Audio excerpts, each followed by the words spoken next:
নমস্কার বন্ধুরা, চৈত্র নবরাত্রির ষষ্ঠ দিনে মাতা রানীর ভোগ প্রসাদ এবং আমার সারাদিনের খাওয়া দাওয়ার লিস্ট নিয়ে আমি আবার আপনাদের কাছে হাজির হলাম। দেখুন, আজকে ষষ্ঠ দিনে মাতা রানীর প্রধান প্রসাদ মধু।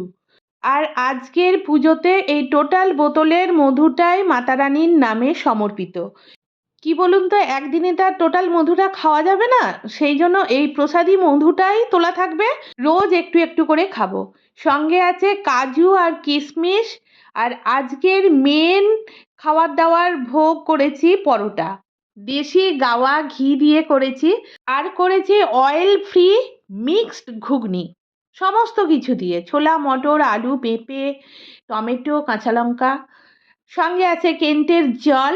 তো বন্ধুরা, জানাবেন আজকে মাতা রানীর ভোগ প্রসাদ আপনাদের কীরকম লাগলো।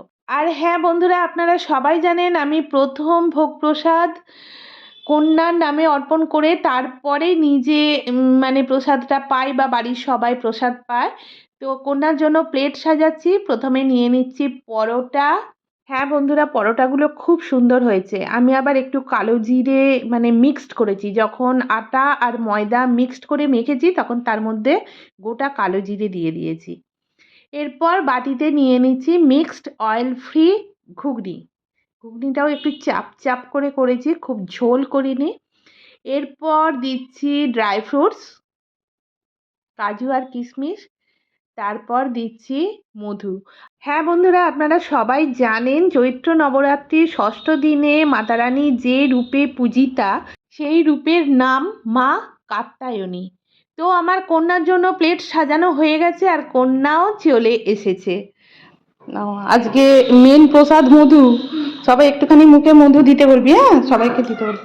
আর দ্বারা চাপা দেওয়ার একটা প্লেট, এটা চাপা দিয়ে দিই। কালকে আসবি, হ্যাঁ খাবি। তো বন্ধুরা, আজকে এই পর্যন্তই, আবার দেখা হচ্ছে আগামীকাল। ততক্ষণ খুব ভালো থাকবেন, টাটা।